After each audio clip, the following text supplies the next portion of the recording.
ಅಣ್ಣ 3 ಬಿರಿಯಾನಿ 100 ಗ್ರಾಮ್ ಕಬಾಬ್ ಹಾಕಿ ಅಣ್ಣ. ನನ್ನ ಹತ್ರ ಕೋಟಿ ದುಡ್ಡಿದ್ರೆ ಈ ತರ ಎಷ್ಟೋ ಜನಕ್ಕೆ ಹೆಲ್ಪ್ ಮಾಡ್ಬಿಡ್ತಿದ್ದೆ. ಅಷ್ಟು ಇದ್ದಿದ್ರೆ ನಾನು ಎಲ್ಲಾರ್ಗು ಹೆಲ್ಪ್ ಮಾಡ್ಬಿಡ್ತಿದ್ದೆ ಗುರು.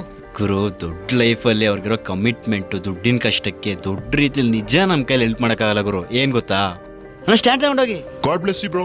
ಥ್ಯಾಂಕ್ಸ್ ಅಣ್ಣ. ಈ ಥರ ಯಾರು ಸ್ಟ್ಯಾಂಡ್ ತೆಗೆದು ಹೋದ್ರೆ ಸ್ಟ್ಯಾಂಡ್ ತಗೊಂಡೋಗಿ ಅಣ್ಣ ಅಂತ ಹೇಳೋದು.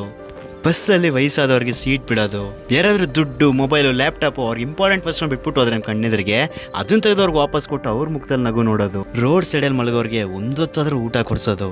ಮತ್ತು ಬೀದಿಗಳಲ್ಲಿ ಎಷ್ಟೋ ನಾಯಿ ಮರಿಗಳಿರುತ್ತೆ, ಅದಕ್ಕೆ ಒಂದೊತ್ತು ಊಟ ಹಾಕೋಕ್ಕಾಗದೇ ಇದ್ರು ಒಂದು 5-10 ರೂಪಾಯಿ ಪಾರ್ಲೇಜಿ ಆದರೂ ಈಸು ಹಾಕಿ ಅದರಲ್ಲಿ ನಾವು ಖುಷಿ ಪಡೋದು. ಮತ್ತು ನಮ್ಮ ಕಣ್ಣೆದ್ರಿಗೆ ಯಾರು ಬಿದ್ದರೆ ಅವ್ರು ನಕ್ಕೊಂಡಿರದೆ ಅವ್ರನ್ನ ಹೋಗಿ ಎಪ್ಸಿ ಸಮಾಧಾನ ಮಾಡಿ ಅವ್ರ ಮುಖದಲ್ಲಿ ನಗು ನೋಡೋದು. ದೊಡ್ಡ ಮಟ್ಟದಲ್ಲಿ ಹೆಲ್ಪ್ ಮಾಡೋಕ್ಕಾಗದೇ ಇದ್ರು ಈ ಥರ ಸಣ್ಣ ಪುಟ್ಟ ವಿಷಯದಲ್ಲಿ ಹೆಲ್ಪ್ ಮಾಡಿ ದೊಡ್ಡ ಮಟ್ಟದಲ್ಲಿ ಖುಷಿ ಪಡಬೇಕು. ಇದೇ ನಾನು.